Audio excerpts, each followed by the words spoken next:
Por exemplo, hoje quero criticar aqui uma certa tese comparativa entre a Argentina e o Brasil, no campo dos direitos humanos, naturalmente, não estamos falando de futebol, que afirma, como se fosse uma autoevidência, que o Brasil, na matéria de direitos humanos, está atrasado a respeito da Argentina. Eu critico isto, contesto isto. Nossa clínica aqui nos mostrou que a vontade de falar, veja bem, não estou falando apenas do sujeito da fala, que quer falar, não estou falando disso, estou falando da vontade política. Cresceu esta vontade e se infiltrou rapidamente, isto nós testemunhamos nos últimos poucos anos, se infiltrou rapidamente dentro de instituições das mais tradicionais, como a família, ou em lugares de trabalho, coisa que não se previa tanto, mas está acontecendo.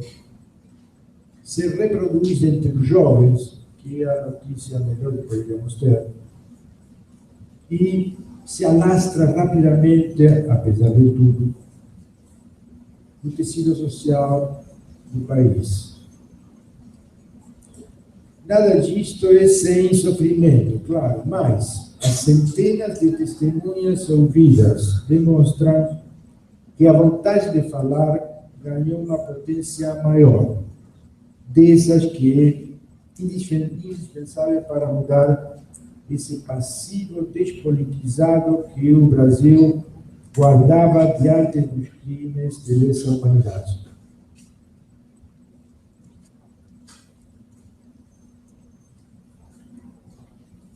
Agora vamos dar uma passada na Argentina atual, mostrando apenas uma foto, uma fotografia. Ela é recente, tem 2 semanas, e vou usar essa fotografia como um analisador da diferença com o Brasil. Da foto vou antecipar apenas que o personagem central é um torturador.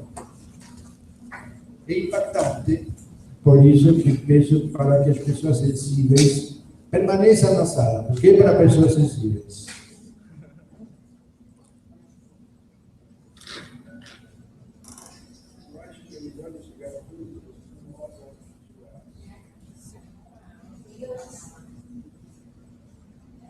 Falta a apresentação.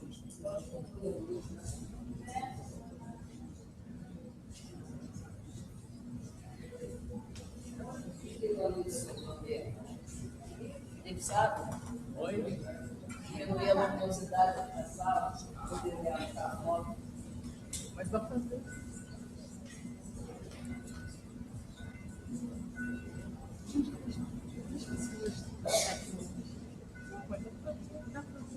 A luz da sala.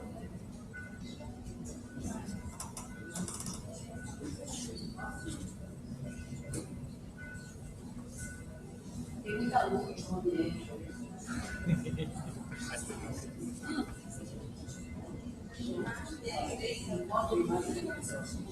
Bom, senta na mesa Beatriz Afonso. Depois eu apresento.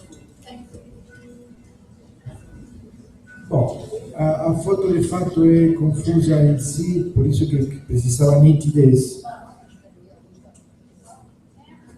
Lá em cima, não dá para apagar a luz da sala um pouco, não? Só um minutinho.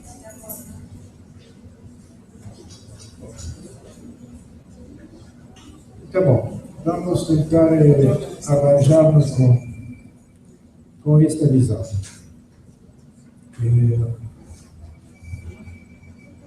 A questão é, a minha intenção, né, seria averiguar o que esta foto provoca no imaginário das pessoas que estão olhando. Apenas sabendo que esse sujeito é estupendo, esse de cara feia, é um torturador.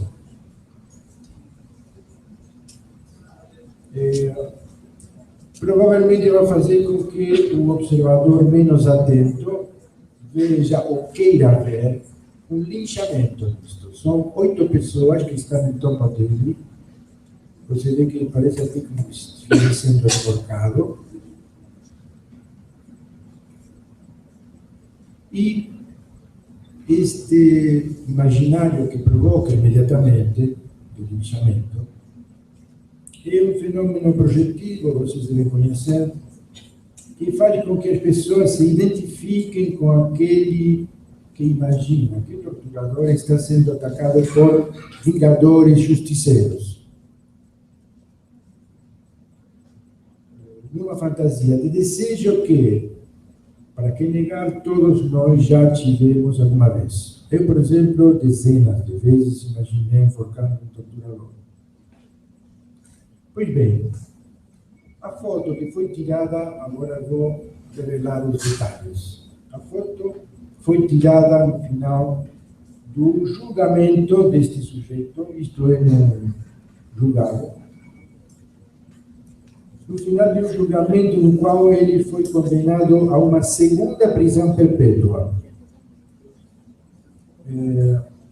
O próprio juiz que julgou a causa me contou pessoalmente, ele que me passou a foto, que depois de ler, no final, o nome de cada um dos 129 sequestrados, torturados e desaparecidos, depois de ler pacientemente, um por um, ele osso a cunha, que assim era a cunha do sujeito, se joga numa explosão de fúria e terror na direção do juiz. Logicamente, ele foi rapidamente contido por agentes de todo tipo, federais, municipais e penitenciários. Esses 8, são 8 que estão em torno dele. Penitenciário até porque ele foi um dos chefes torturadores dos presídios mais conhecidos pela crueldade.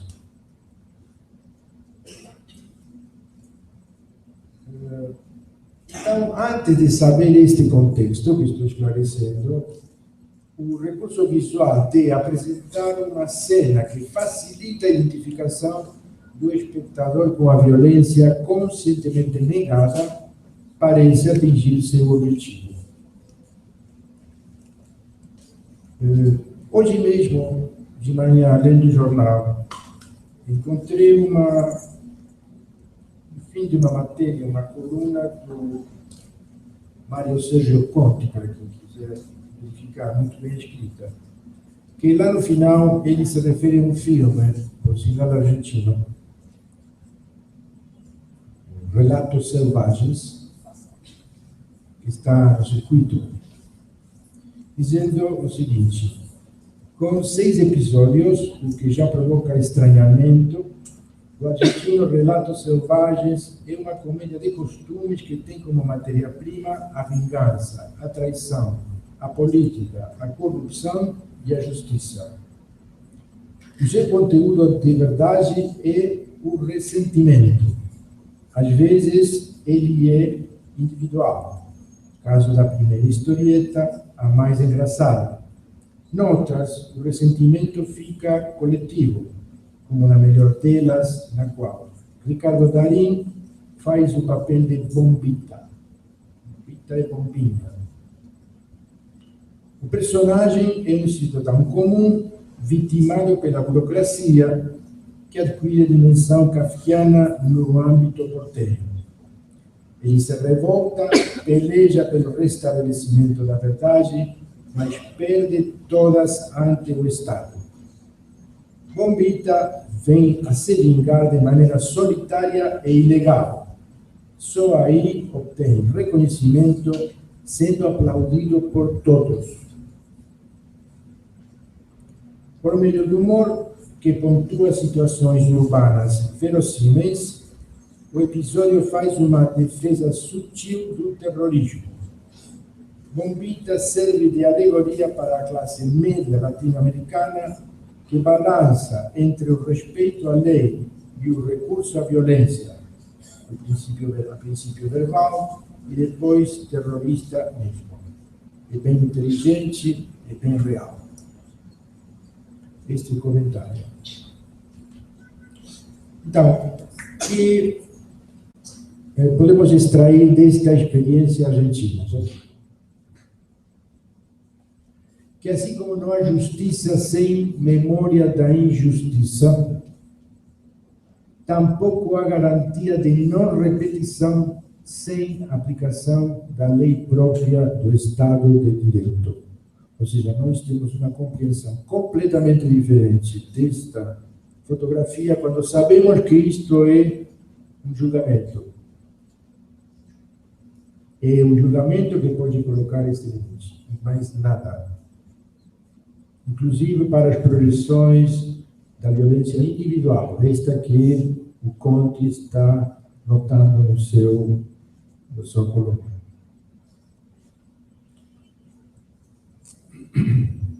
Como diz o título do excelente livro de testemunho lançado pelo Conselho, vocês devem conhecer. A verdade, achei o título excelente, não é? A verdade é revolucionária. E o Brasil estará tirando o atraso, visto que estávamos analisando, se puder conduzir as verdades reveladas pelos crimes do terror, para que seus agentes sejam julgados pela lei, que rege todo o Estado de Direito, colocando limite nas fantasias individuais de vingança ou na ilusão do simples perdão. Então, é isso. Depois retomamos o debate.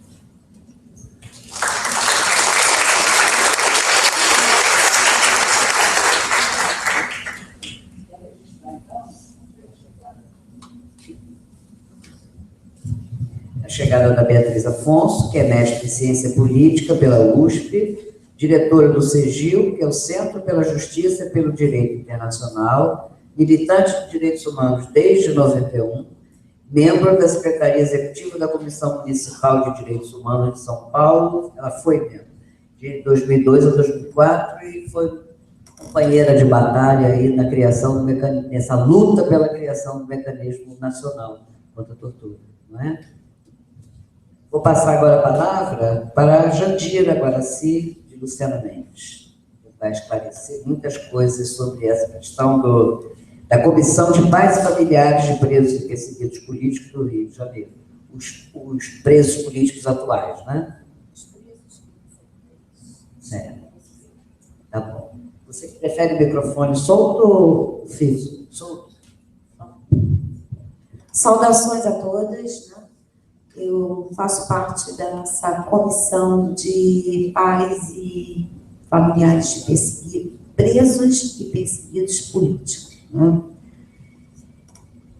E eu quero passar um primeiro informe, que é muito importante eu falar sobre isso nesse momento.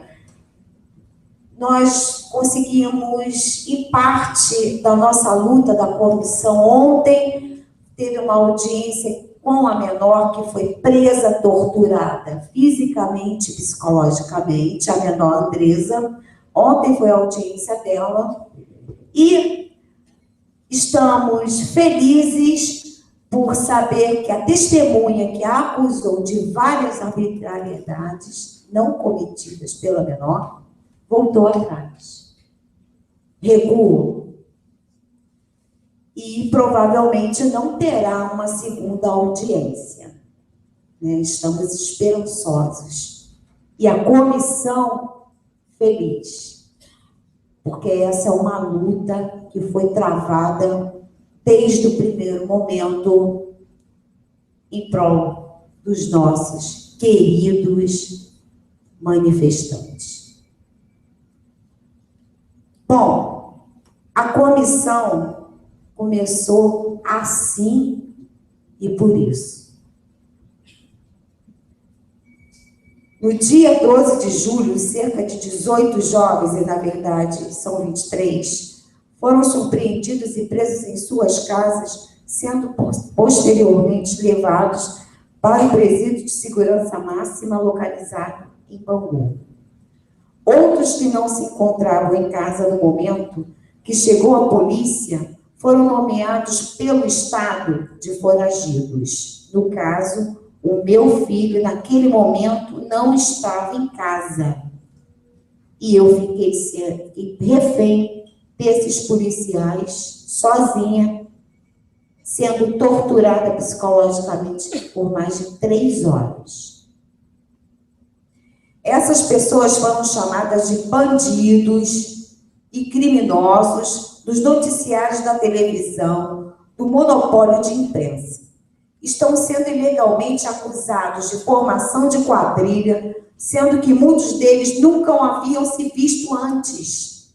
Sabemos que a verdadeira quadrilha é a desses políticos que não importa a sigla de seus partidos. Há anos nos roubam milhões sem que nada seja feito contra eles. Entre esses jovens estão estudantes, professores, profissionais da área de saúde, entre outros.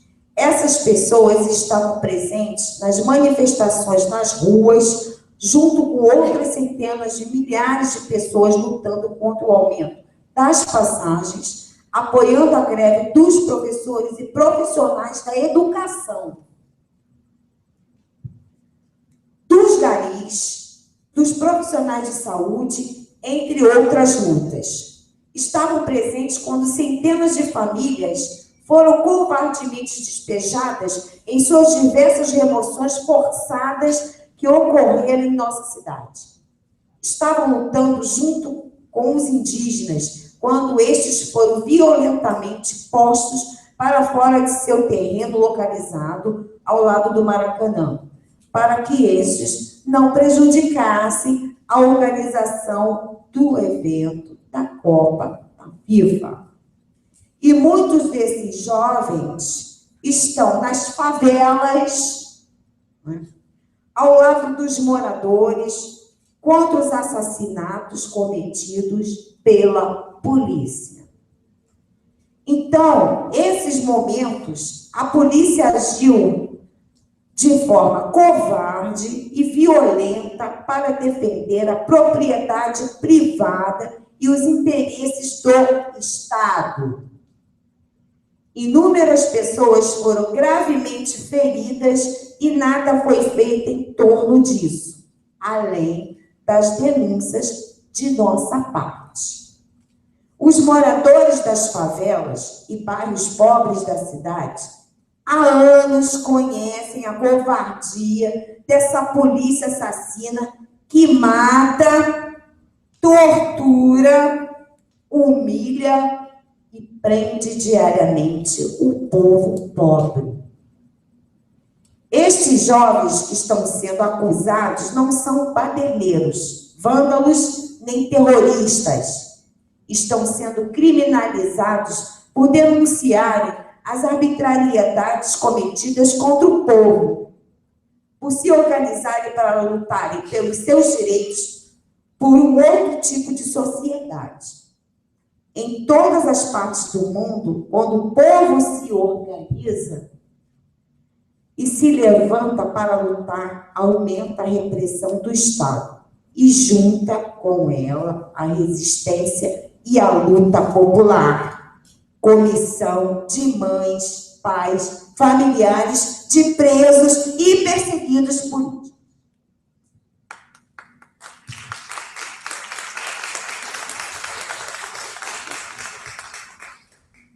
Foi assim que nasceu a nossa comissão. Inaceitável, inadmissível, tudo isso. Nós juntamos a nossa força e coragem com a nossa indignação e resolvemos lutar pelos nossos jovens, nossos filhos. Eles estão querendo acabar com as manifestações. É uma forma de calar os manifestantes e mostrar aos outros que ousar lutar pelo povo vai ser perseguido, preso, torturado e calado. Estão calados nossos jovens.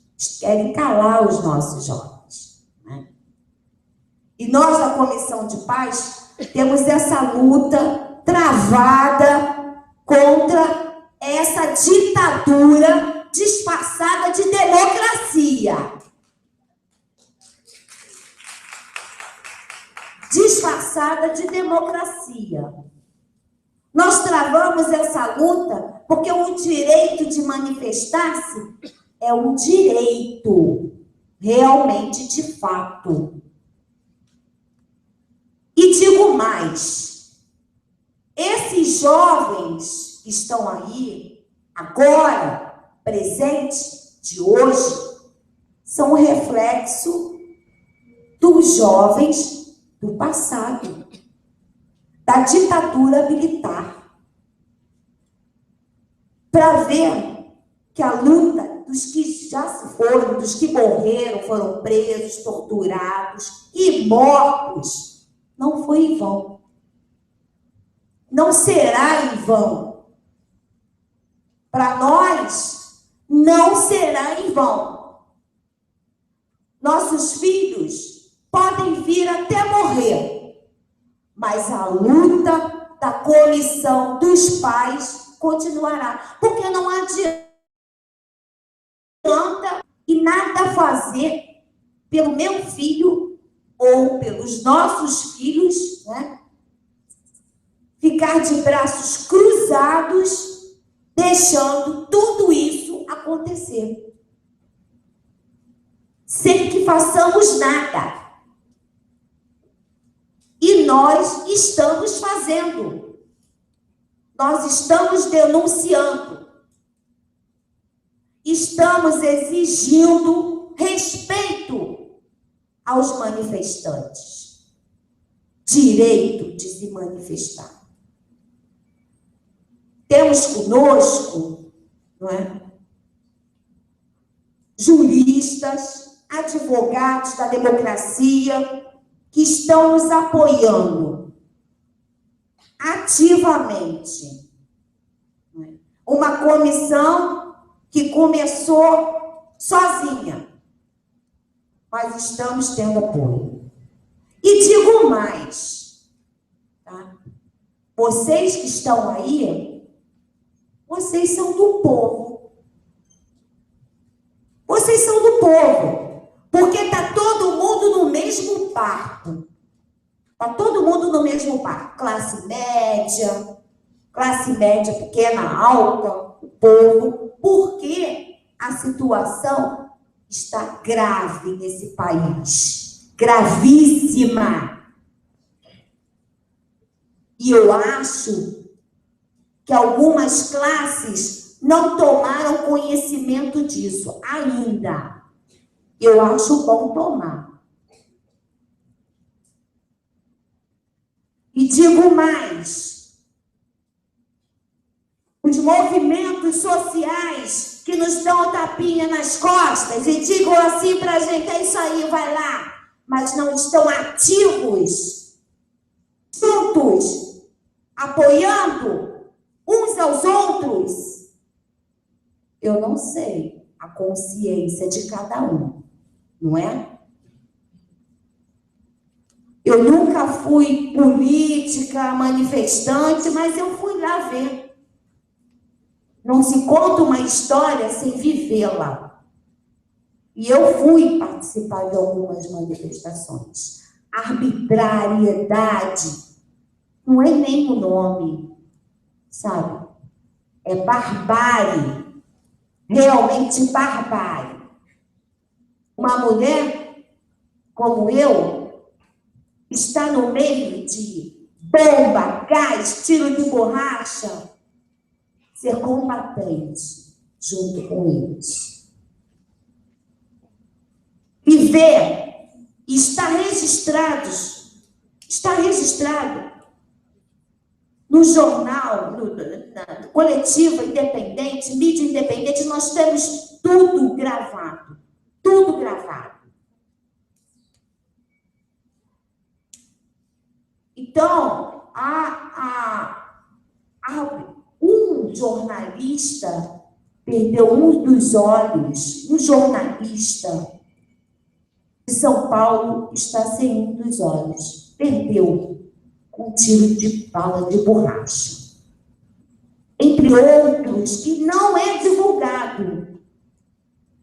O que aconteceu com o jornalista da Band foi uma fatalidade, porque não há ação sem reação. Não há. Você não pode fazer um omelete sem quebrar os ovos.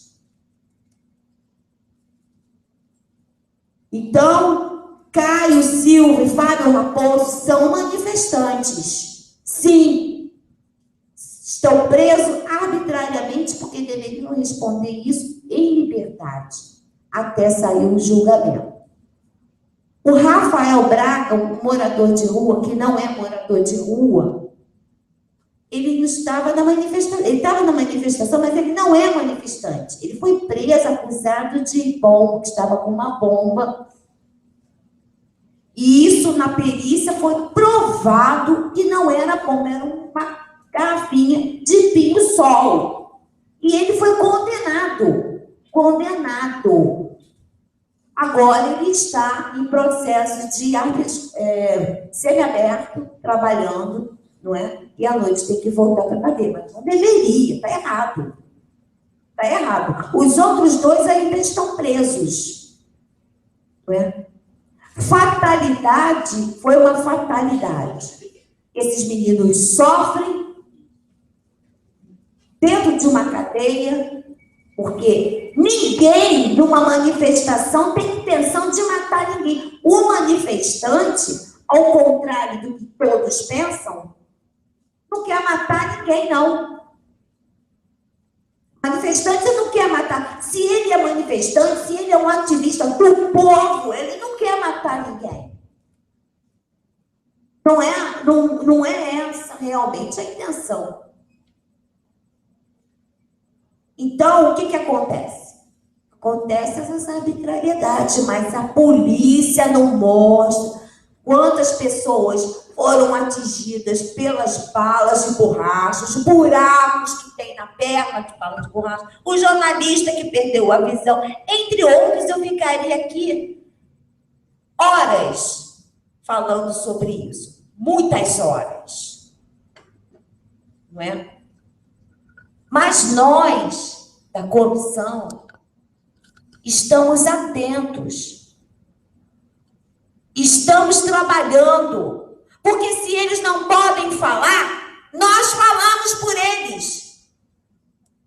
Os meninos que vão às ruas lutar pelo povo, pelo direito que nós temos, a saúde, a educação, a dignidade, contra o aumento das passagens, enfim, lutar, cobrar o que é nosso, porque nós pagamos por isso. É meu. Eu quero uma dignidade, eu quero o melhor para mim e para o meu povo. O pessoal, quando eu chego no posto de saúde, assim, mas o pessoal trata a gente tão mal, mas não é tudo porque é de graça. Eu digo, não é de graça.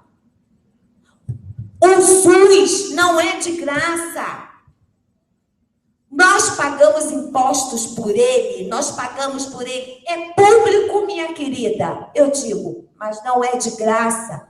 Já está pago. Não tem nada de graça para o povo, não, minha gente. Nunca teve. Então, se nós pagamos, nós queremos o melhor. O melhor para o povo.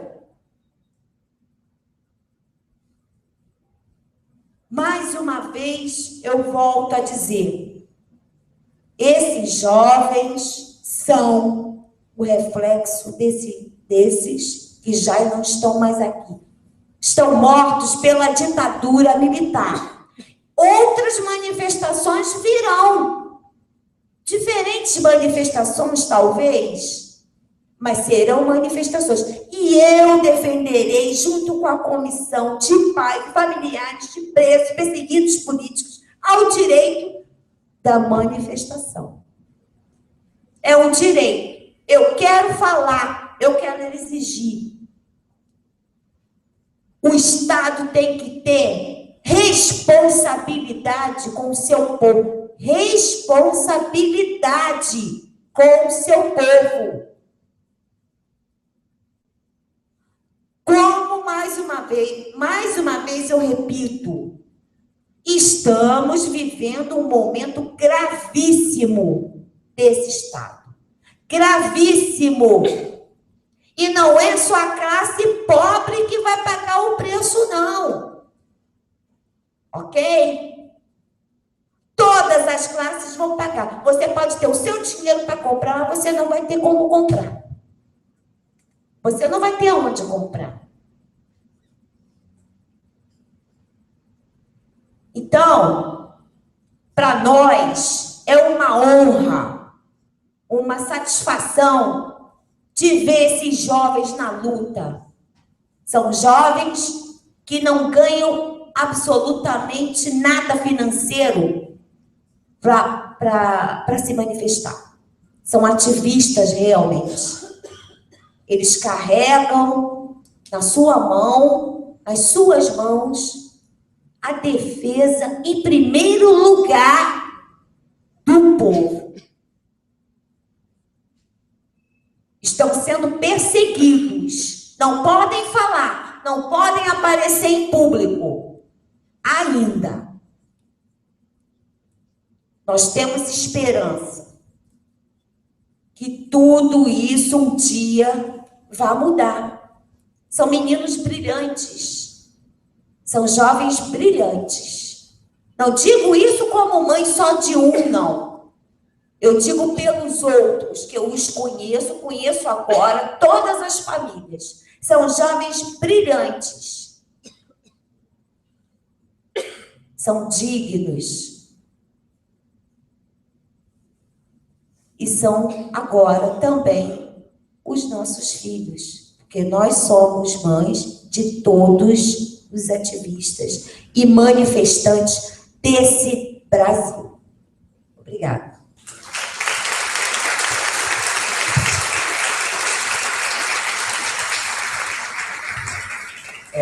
Só para complementar aqui a fala da...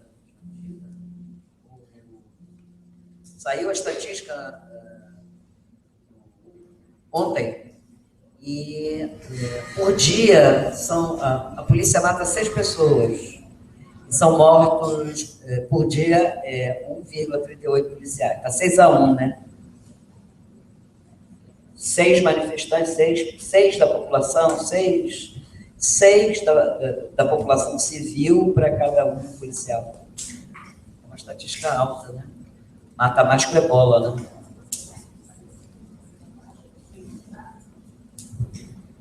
Pode. Ainda tinha 10 minutos.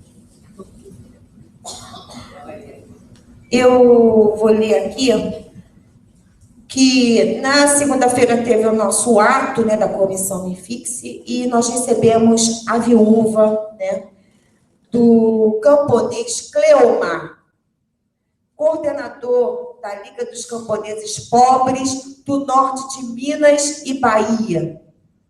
Organizava a produção coletiva de mel, né, na área e foi brutalmente morto por emboscada.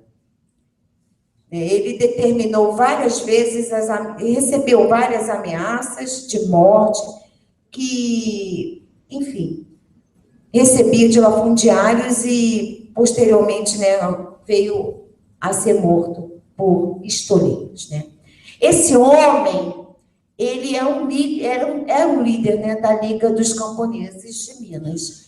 Este homem, no primeiro momento, foi que nos socorreu.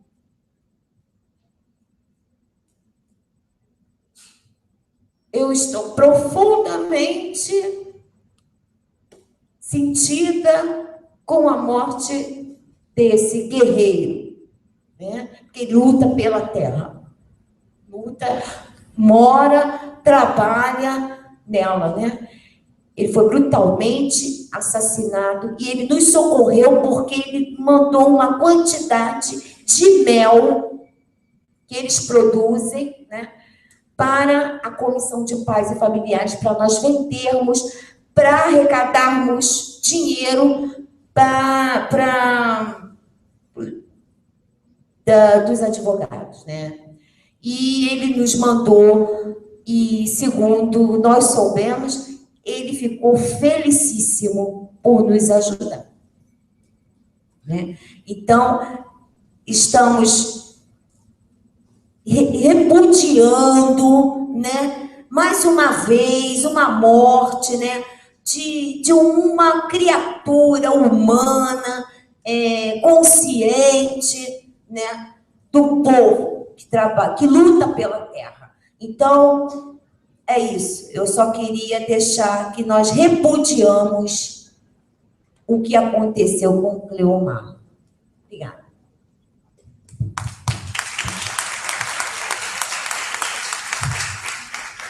Agora eu passo a palavra para a Beatriz Afonso, com seus 30 minutos. Tá. Boa tarde a todos e a todas. Primeiro, eu queria me desculpar pelo meu atraso, eu tive uma queda de pressão no primeiro enfrentamento ao verão que chegou, e precisei ficar no metrô um pouquinho para me sentir melhor. Mas, acima de tudo, agradecer, em nome da Jane, a oportunidade de estar aqui, do CEGIU estar compartilhando com vocês a nossa experiência e, enfim, a nossa luta. Parabenizar os dois componentes da mesa, pedir especial desculpas ao Eduardo, porque eu não pude ouvir desde o começo. A gente tem já em outros eventos tem se encontrado. O Centro pela Justiça e Direito Internacional do Rio de Janeiro tem acompanhado especialmente as violações de direitos humanos que têm sofrido os advogados que fazem a defesa dos militantes, né? Ou seja, a gente está tentando ajudar que as relatorias internacionais possam conhecer as arbitrariedades que têm sido perpetradas, não só contra os manifestantes, mas que têm impedido daqueles que têm como tarefa, função e profissão defender aqueles que têm direito à liberdade, à manifestação e à expressão, para que eles possam, é o mínimo, né? É o limite do Estado Democrático de Direito, que o grupo de advogados possa fazer a defesa dos manifestantes, que também têm sofrido várias violações proporcionais e consequentes. Vou falar rapidamente, tentar fazer aqui uma costura entre o que eu pude escutar da fala do Eduardo e da Jandira. O CEGIU é uma organização não governamental de direitos humanos que leva para o sistema interamericano casos de graves violações de direitos humanos que não puderam ser resolvidas dentro dos seus estados. É a Comissão e a Corte Interamericana de Direitos Humanos da OEA, da Organização dos Estados Americanos. Então, nós encaminhamos e atuamos como advogados internacionais de vítimas e familiares de vítimas de casos que não puderam acessar ou o acesso à justiça foi obstaculizado. Um dos casos, eu acho que cabe aqui compartilhar com vocês, só para vocês terem uma ideia de que perspectiva eu estou compartilhando a informação, é o caso do Araguaia, onde o CEGIU, o Grupo Tortura Nunca Mais do Rio de Janeiro, a Comissão de Familiares de Mortos e Desaparecidos de São Paulo, levou à Comissão Interamericana, em 1995, o caso dos 69 desaparecidos na Guerrilha do Araguaia, no sul do Pará, né?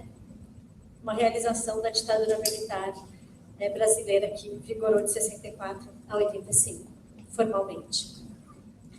E outros casos também, que também representamos familiares, de violência policial. Não são poucos os casos de tortura em instituições fechadas e de execuções sumárias pelas polícias civil e militar, não só no Rio de Janeiro, como em outros estados da federação. E com essa experiência, o que eu posso compartilhar para vocês é que, infelizmente, o modus operandi, as formas como as violações, as arbitrariedades e a forma como elas são formalizadas para que não possam ser resolvidas no âmbito judicial, infelizmente, são as nossas principais heranças autoritárias no âmbito formal do Estado Democrático de Direito. Hoje a gente tem uma democracia, pelo menos formal, ela deveria respeitar nos mínimos critérios do Estado Democrático de Direito, e na prática o que a gente vê é que, por exemplo, as execuções sumárias da Polícia Militar, elas são registradas sempre como confronto, sempre. Independente se existe testemunho ocular, se existe outra documentação de que as pessoas foram assassinadas brutalmente, que já estavam dominadas pela polícia quando executadas, mas isso serve, e a gente percebe isso com muita nitidez, acompanhando os casos. Bom, primeiro recorte, né? A população, como vocês sabem, é uma população específica, né? Existe raríssimas exceções das execuções promovidas pela polícia que não sejam jovens, homens, negros e pobres. Raríssimas exceções. Então, existe... Então, essa, eu diria que talvez seja a única característica, o único indicador que se diferencia um pouco da ditadura militar, né? A ditadura militar, diferentemente, perseguiam aqueles considerados inimigos do Estado, aqueles que estavam promovendo a resistência ao regime ditatorial. No entanto, a forma como o boletim de ocorrência, os registros que iniciam uma investigação e subsidiam a possibilidade dessa investigação poder ser resolvida na justiça a contento, eles são, desde o seu início, viciados. Desde o início, essas informações são colocadas de forma que a vítima seja responsável pela sua própria morte. Compartilhar com vocês um pouquinho, que é um pouco jurídico, apesar de eu não ser advogada, a gente tem que se enfrentar com esses obstáculos, inclusive para poder combatê-los. O nosso Código Penal, ele prevê 3 exceções para que os responsáveis por uma execução não possam ser investigados. A legítima defesa e exatamente o confronto. E aí outros requisitos que dizem respeito à condição econômica. Necessidade extrema de sobrevivência. No requisito de confronto, quando existe um suposto crime, e é assim que os boletins de ocorrência são registrados. A polícia foi chamada para resolver um suposto crime. Ela se depara com supostos assaltantes, bandidos, enfim, meliantes. Aí temos uma linguagem ampla, também herdada da ditadura militar, que é exatamente a mesma. E, supostamente, acontece um confronto. E, como resultado desse confronto, aqui no Rio de Janeiro a gente chama de autos de resistência, em São Paulo a gente chama de resistência seguida de morte, é essa a determinação que fica no boletim de ocorrência. Aqueles supostos criminosos morreram em confronto. E daí, o boletim de ocorrência é arquivado, porque o objeto da investigação, que era o suposto assalto, o suposto roubo, ele terminou com a morte daqueles que possivelmente o estariam praticando. E ninguém abre um novo boletim de ocorrência para investigar em que condições essas pessoas foram mortas. Se elas foram mortas em confronto ou se elas foram brutalmente executadas. Então, a grande maioria, né, a massiva maioria, por volta de 80% dos casos que são notificados, né, formalmente pelas próprias polícias dessa forma, são arquivados sem nenhum tipo de andamento. Bem, a pergunta que não quer calar. Se uma pesquisadora que não é advogada e outros vários militantes de direitos humanos que pesquisam a violência policial conseguem se confrontar que, no mínimo, existe uma dúvida a respeito desse crime, que ali existe um crime, que ele merece ser investigado, o Ministério Público não, apesar de serem pessoas absolutamente habilitadas, num concurso difícil. A verdade é que esses arquivamentos, eles têm o aval do Ministério Público. E também tem o aval dos juízes, porque o Ministério Público solicita o arquivamento e os juízes concedem. Então, o que a gente percebe, como na ditadura militar, que é bastante desconfortável, porque a gente está numa democracia formal, as instituições supostamente se arejaram ao longo desses 25 anos, minimamente, né? Ou seja, a gente deveria ter se distanciado dos mesmos requisitos, preconceitos ou ideologias que trazem esse tipo de resposta da justiça, mas a verdade é que a gente não se distanciou. Da mesma forma, se a gente consulta as informações que estão à disposição, que até hoje, infelizmente, são as informações que foram recolhidas pelos próprios familiares dos desaparecidos políticos, né, por meio dos dossiês dos familiares dos presos desaparecidos políticos, mortos desaparecidos políticos, e das informações que vieram à tona por meio da Comissão de Anistia, a gente se confronta com o mesmo modus operandi da época da ditadura, onde eram forjados os confrontos, onde eram forjados os suicídios, que também, infelizmente, especialmente no que diz respeito das instituições fechadas de criança e adolescente, nós no CEGIL temos pelo menos 18 casos onde os jovens se suicidados, né? Adolescentes que se envolveram no colchão, atearam fogo e ficaram segurando até que eles estivessem completamente queimados numa suposta reação instintiva absurda, ou que se afogaram com um balde, ajoelhados, né? sem ajuda de ninguém. Naturalmente fizeram isso do começo ao fim sozinhos. Existem vários casos de supostos suicídios que na prática se revelam o mesmo modus operandi apresentado durante a ditadura. Então, o que nos resta, né? O que nos resta nessa sociedade? Eu acho que vale a pena a gente enxergar e, de alguma forma, sem dúvida nenhuma, agradecer aos manifestantes que, sim, tiveram a coragem de fazer o enfrentamento, a princípio, pacífico, né? Acho que a gente não pode esquecer que as manifestações, elas começaram absolutamente pacíficas, né? As pessoas começaram a usar máscaras a partir do momento que as bombas de gás lacrimogêneo foram atiradas contra a população, contra toda a população.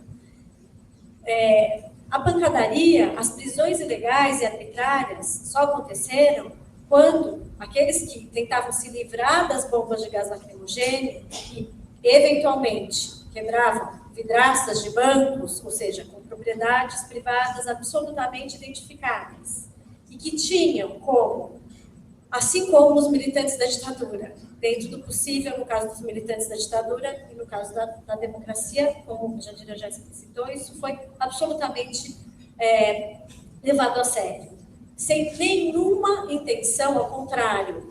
Todos os manifestantes organizados velavam por manter a integridade pessoal de todos os manifestantes que estavam junto e também da polícia. Né? Ou seja, não existiu nenhum confronto por parte dos manifestantes com arma de fogo. E nós sabemos, né, somos grandes já, vividos, que arma de fogo é simples de conseguir, né? E a gente sabe que sim.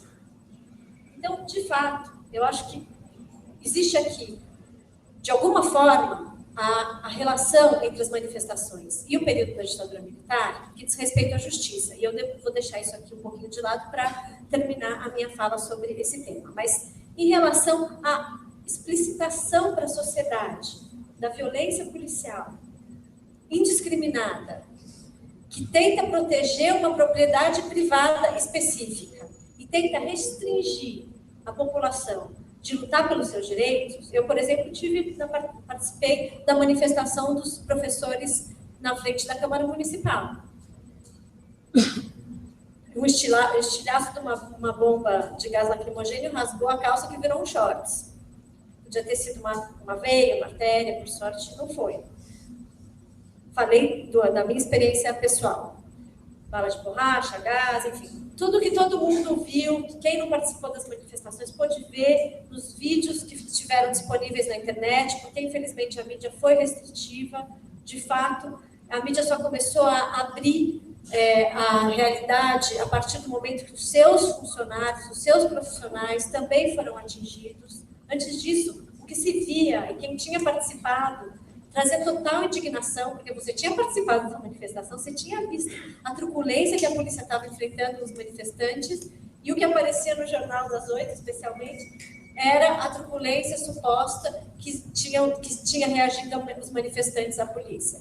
Mas, com sorte, como também já foi apresentado, muitas vezes os mídia ninjas, mídias alternativas, puderam filmar quando a própria polícia tentava incriminar os manifestantes, né, com artefatos de explosivos, né, jogando embaixo das mochilas. Um rapaz que tinha 16 anos estava sendo verificado pela polícia, e o próprio policial jogava embaixo da mochila detonadores, eu não me lembro, morteiros, né, eram morteiros.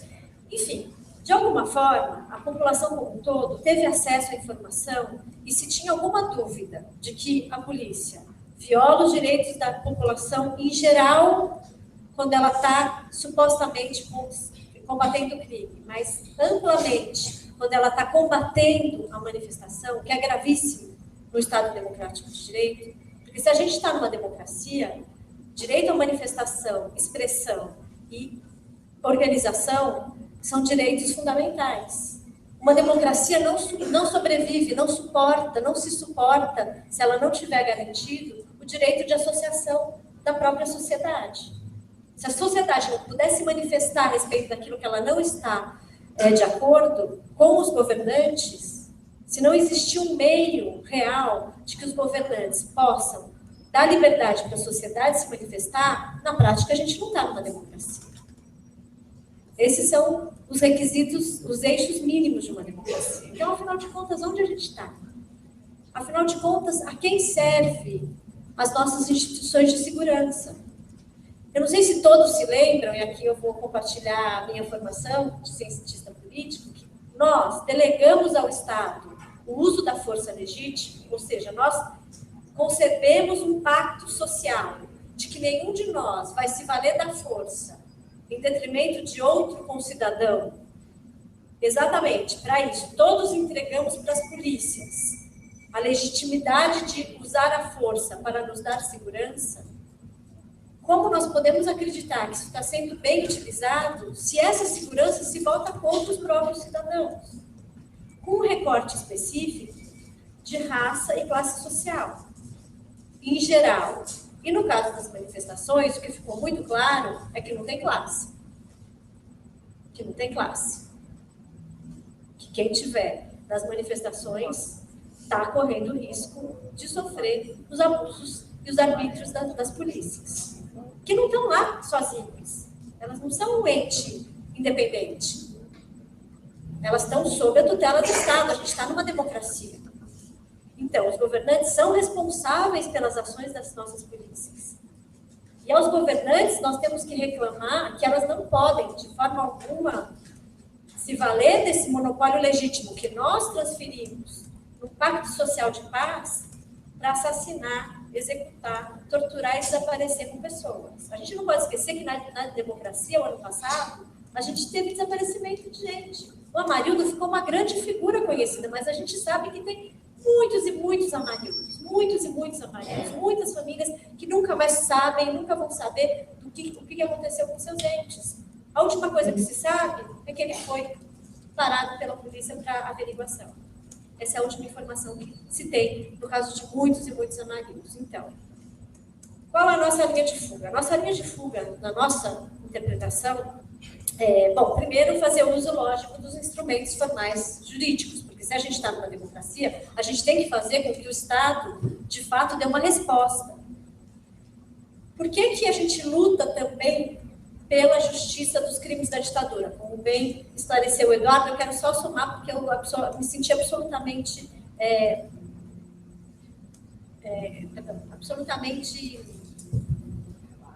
contemplada.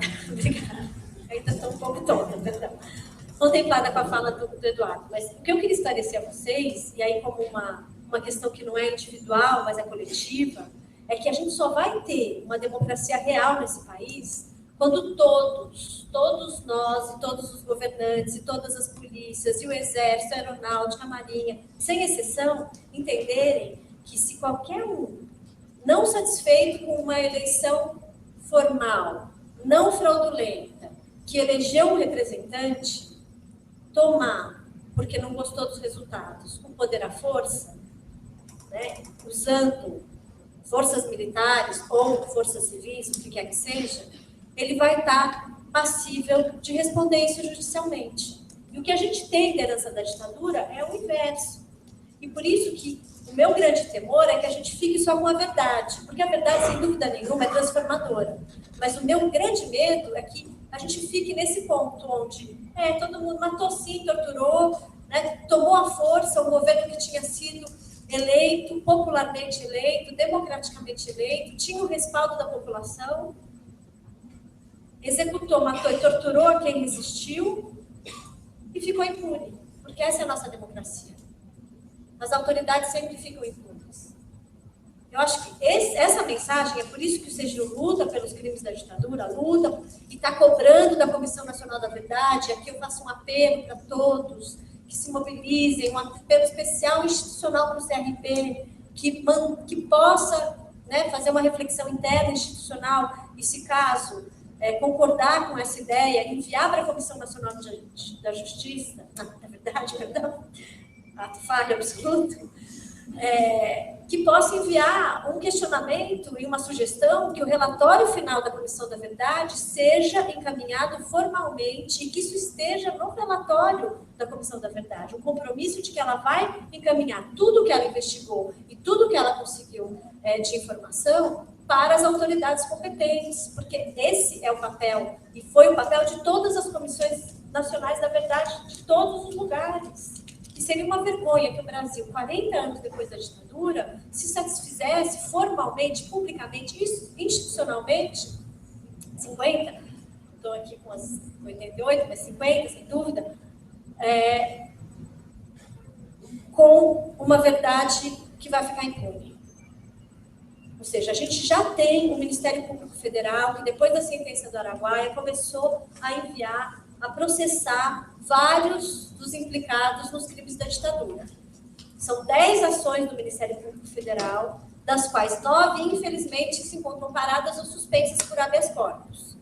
Porque a gente sabe que habeas corpus de quem é preso na comunidade o juiz não vê, mas habeas corpus de torturador militar é concedido imediatamente, infelizmente. Mas a ideia é que os muitos casos, porque são muitos casos, possam chegar à justiça, aqueles que estão vivos, e ainda tem muita gente viva, porque a gente não pode se esquecer que foram 21 anos de ditadura militar formal, e que ao longo desses 21 anos, as estruturas dos poderes executivo, judiciário e legislativo ficaram repletas de adeptos e simpatizantes da ditadura. E por isso que por muitos anos, e até os dias de hoje, a gente tem dificuldade que esses crimes sejam resolvidos. Diferente das ditaduras dos nossos vizinhos, a gente teve tempo suficiente para os militares estarem em todos os poderes públicos, do funcionário mais alto ao funcionário mais baixo. E aí, daquele que pensasse diferente e tivesse nessas estruturas. Então, ainda aqueles que eventualmente não coadunavam, não tinham nenhuma capacidade para atuar e fazer com que as suas instituições pudessem, de fato, investigar, processar e julgar aqueles envolvidos. Eu espero que as manifestações que já ocorreram e as que venham possam trazer consciência política para a nossa sociedade em geral. E que um dos requisitos que a gente incorpore, e já aconteceu bastante, mas que a gente incorpore mesmo como uma condição de sobrevivência dessa suposta democracia que a gente viva, é que exista realmente controle das polícias. E que os governantes não se animem a colocar as polícias para restringir liberdades civis, como manifestação, expressão e associação. Se a gente tem hoje uma condição diferenciada econômica, e eu aqui não estou de jeito nenhum me expressando politicamente a respeito do meu voto pessoal, mas se existe hoje um desenvolvimento diferenciado, se existe hoje uma distribuição de renda diferenciada, e se existe hoje e existiu no passado, e agora eu dou nome aos dois, desde o governo Fernando Henrique, governo Lula e governo Dilma, se todo esse período da nossa suposta democracia, um dos principais eixos, independente do partido, cada um falando da sua forma, mas apresentando para a nossa sociedade, que por conta do desenvolvimento econômico, a gente no Brasil está privilegiando os direitos econômicos, sociais e culturais, é muito importante que todos se recordem que não existe direitos que sejam indivisíveis. A gente não consegue ter só um. Se a gente tem um desenvolvimento e tem acesso, a gente tem que poder contar com respeito à nossa integridade pessoal. A gente tem que acabar com essa história, essa falácia de que o cidadão médio se sente mais protegido se ele acha que o seu companheiro da comunidade está sendo executado. Isso é uma falácia. O crime organizado atende a quem? Quem ganha dinheiro com isso? Na prática, na verdade. Aqui, eu estou falando, o que a gente mais conhece na imprensa? O tráfico no Rio de Janeiro, o crime organizado de assalto a banco, sequestro relâmpago e roubo de carga em São Paulo, eles não acabam por quê? Ninguém é ingênuo. Eles não acabam porque eles têm um serviço importante, porque esse dinheiro ele não serve só a quem está implicado. A gente não consegue fazer uma reforma política nesse país, as campanhas são financiadas pelo quê? Afinal de contas. Então, a quem, na verdade, o crime organizado serve e a quem, na verdade, ele não deve deixar de existir. Porque ele, de fato, propicia renda, propicia ingressos.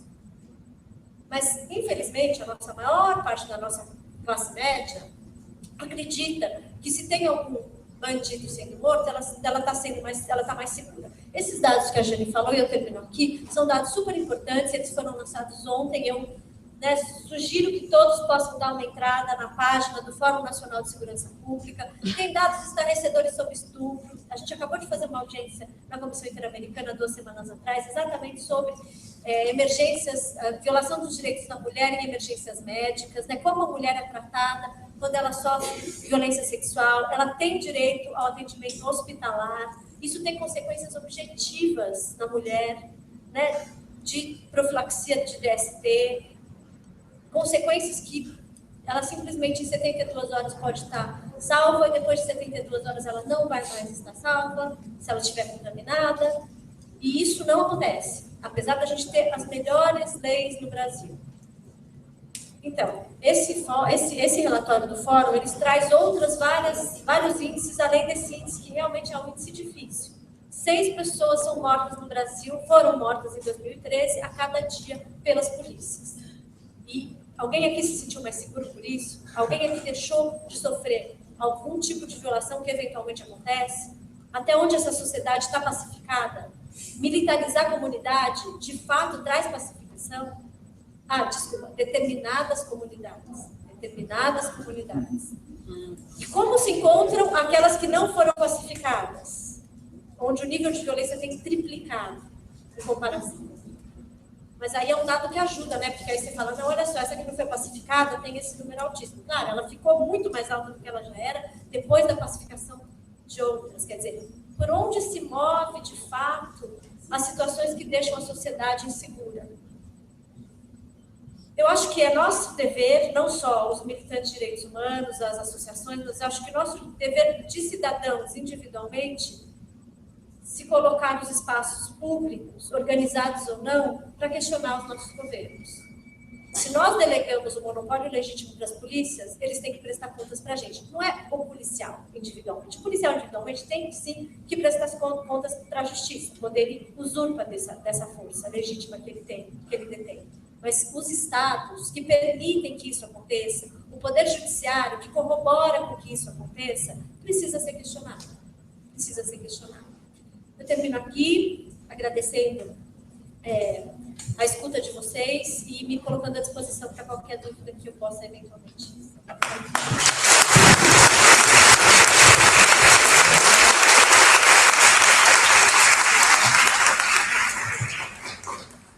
Acho que vai dar para a gente ter de 20 a meia hora de debate. Eu sugiro que a gente escreva 3 perguntas que sejam respondidas e a gente avalie o tempo para ver se dá para fazer mais uma rodada. Tudo bem? Marinaldo já se inscreveu ali.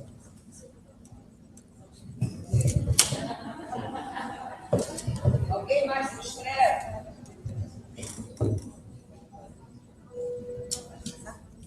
Oi, boa tarde. É Beatriz, Oi, Beatriz.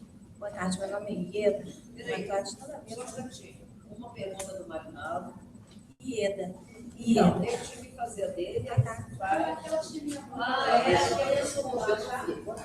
Ieda, Ieda. Ieda Piquinatão. Boa tarde à mesa. As colocações foram bastante esclarecedoras. Gostei muito da fala da Beatriz, da Virgínia. Jandira, bem. E eu queria fazer uma pergunta para a Beatriz. São 2 colocações, na verdade. Eu vejo hoje muitas críticas em relação às organizações de direitos humanos, que defendem os direitos humanos nas redes sociais, e são críticas minhas também. Uma, que vejo as pessoas questionando muito, quem financia, Você falou, quem se presta o governo e tal, e eu devolvo essa pergunta para você. A quem se presta as ONGs de direitos humanos, as instituições de direitos humanos? Quem financia isso? E uma outra colocação que eu queria fazer Mas, assim, eu queria diferenciar bem, separar bem a minha questão, tá? Uma que eu acho muito louvável é a da colega do lado, que fala mais em relação às violações dos direitos humanos, em relação a manifestações políticas. E outra sua, colocação que você mescla a violência policial com os direitos humanos relacionados também à questão política, me pareceu um pouco meio que para conseguir a simpatia das pessoas na sua fala.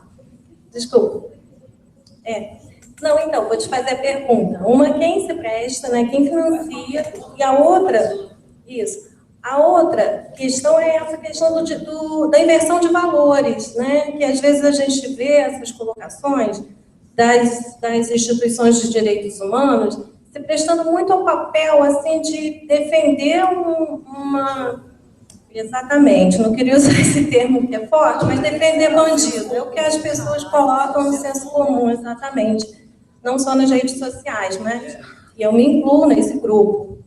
Então, eu vejo muito isso, uma inversão de valores que me ofende muito. Eu fico muito ofendida quando eu vejo, por exemplo, o CRP defendendo direitos humanos e, assim, é claro que eu acho muito louvável essa questão dos direitos da ditadura, dos perseguidos políticos na época de ditadura. Acho muito interessante esse trabalho, bonito, louvável, mas eu fico extremamente ofendida quando colocam direitos humanos na fala de um advogado está defendendo um bandido publicamente. É o trabalho dele defender, lógico, mas não publicamente sair em defesa de bandidos numa ação policial. Em outros países, a gente vê, né, sabe, tem notícias de que quando um policial mata um bandido num confronto, ele é condecorado. Aqui no Brasil, não. O cara tem que devolver, tem que entregar a arma dele, perde. Exato. Aí eu queria saber de você o que você acha, quem financia e o que você acha dele. Marinaldo, calma. Nós vamos fazer 3. A mesa vai responder e depois a gente vai fazer mais rodadas.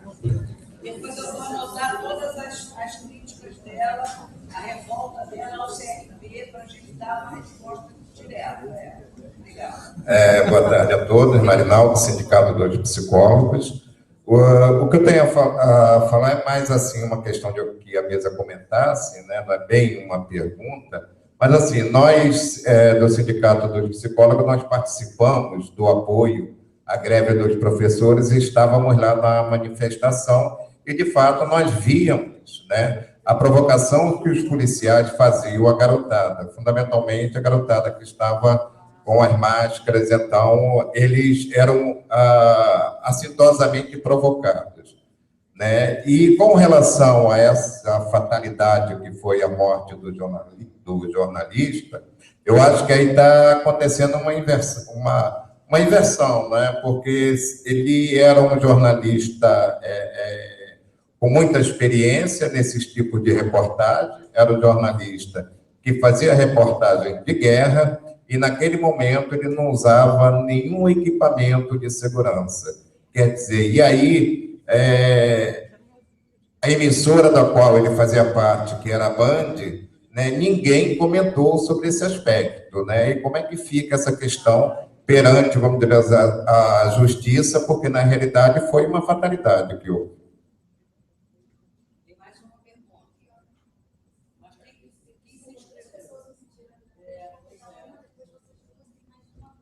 se inscreveu? Quem ainda vai querer falar?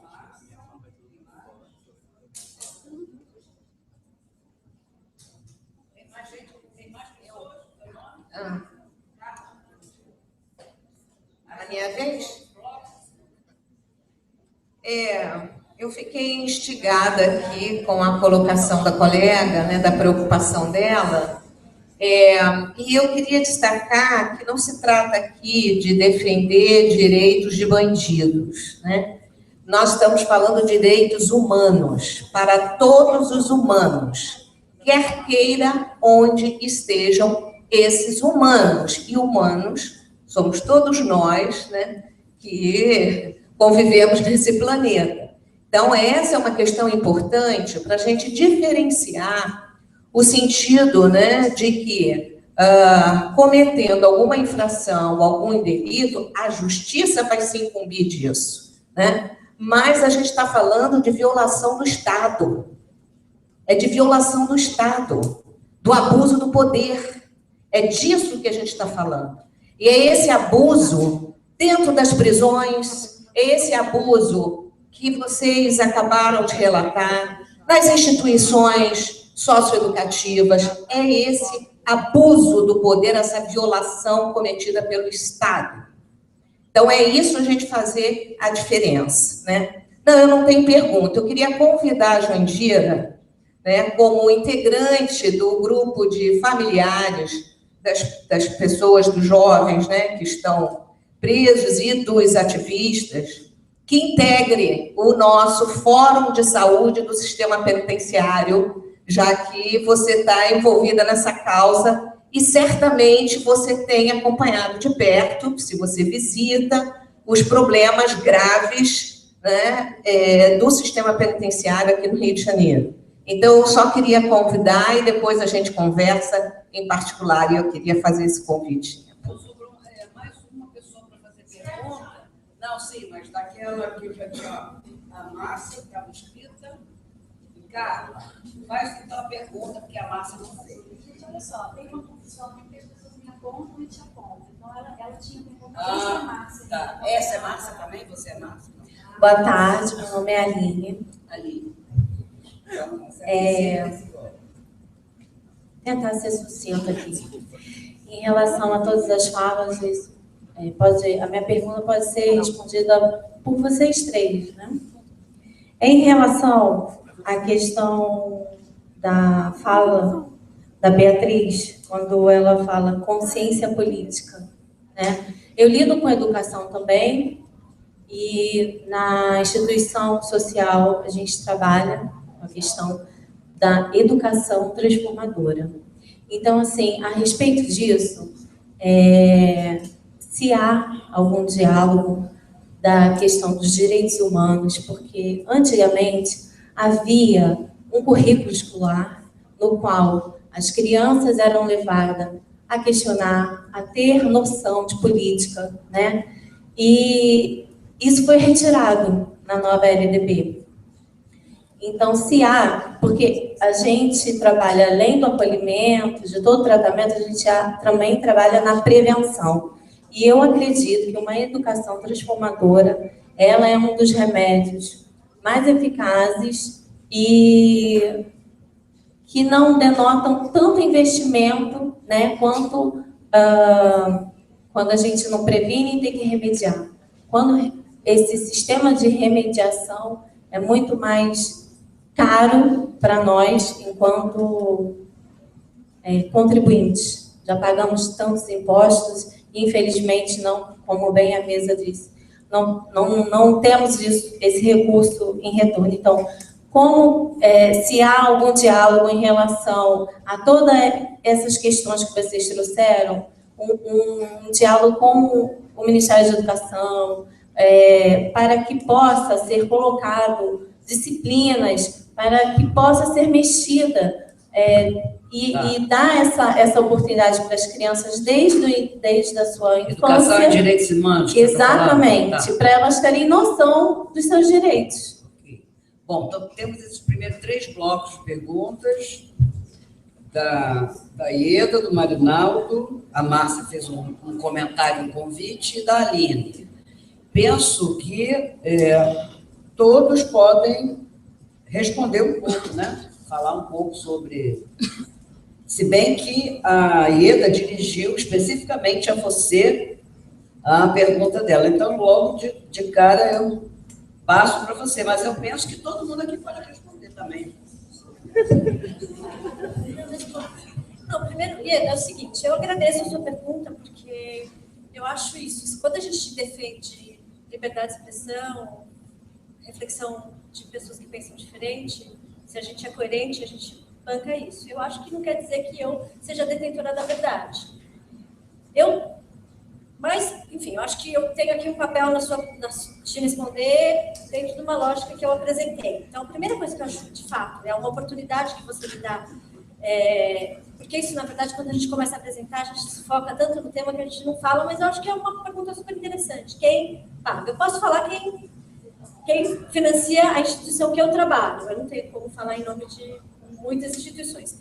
Eu sempre trabalhei em instituições, porque eu não comecei a trabalhar agora, eu estou há 10 anos no CEGIL, que é essa organização internacional. Antes disso, eu tive 12 anos numa comissão que funciona dentro da Universidade de São Paulo, que chama Comissão do Antônio Vilela, que foi fundada por pessoas que lutaram contra, de alguma forma, lutaram contra a ditadura no Brasil. E que formaram, aí acompanharam a transição democrática. Mas funcionava dentro da USP, então não tinha custo. Eu era estudante da USP e voluntariamente trabalhava nessa comissão de direitos humanos e fazia pesquisa sobre violência policial. Então, aí eu também queria compartilhar com você de que lugar que eu também estou trazendo essa informação. Eu fiz um mestrado na USP e investiguei 300 casos de execuções sumárias pela Polícia Militar.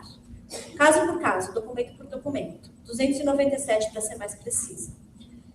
Foi interessante que eu sempre questionei uma formação acadêmica, né? O que a gente faz mestrado para ficar na prateleira da universidade, que coisa chata e tal. Foi legal que no final a minha pesquisa saiu na Folha de São Paulo, fez o Ministério Público quase me investigar, porque saiu que 80% dos casos tinham ficado sem nenhuma investigação. Então, quando... Eu estou só te contando de onde eu estou falando. O nosso financiamento do CEGIL está na página do CEGIL, para qualquer um que queira conhecer, www.cejil.org. São financiamentos internacionais que me permitem ser absolutamente espontânea e sincera, porque eu não tenho aqui nenhum financiamento de governo, que com certeza me traria uma situação bastante desconfortável de fazer aqui a minha explanação absolutamente transparente. Então, nós não recebemos dinheiro de governos, nós recebemos dinheiro de fundações que promovem direitos humanos. Em geral, essas fundações são fundações europeias, né? Então, por exemplo, mas são fundações interessantes que, apesar de serem, por exemplo, algumas delas religiosas, como a Miséria, da Alemanha, elas permitem que a gente trabalhe com as mulheres que sofrem violação de direitos humanos quando são atendidas nos hospitais pós-abortamento, por exemplo. Então, aí eu estou dando esse exemplo por quê? Porque quando você trabalha com direitos humanos, você está trabalhando com um conceito. E o conceito é, primeiro, direitos humanos, direitos de todos, seu, meu, de quem mora na comunidade. Quando a gente escolheu, como organização política, um Estado democrático, a gente escolheu um Estado que tem a responsabilidade de cumprir as leis. E a gente não tem pena de morte no Brasil. Não está no nosso regulamento. É proibido, é ilegal. Então, quando a polícia se arvora desse monopólio legítimo para executar pessoas, tenham ela cometido ou não crimes, os supostos bandidos, ela está trazendo um questionamento sério para a nossa democracia. Por quê? Por que eu ou você, como cidadãs, temos que respeitar a lei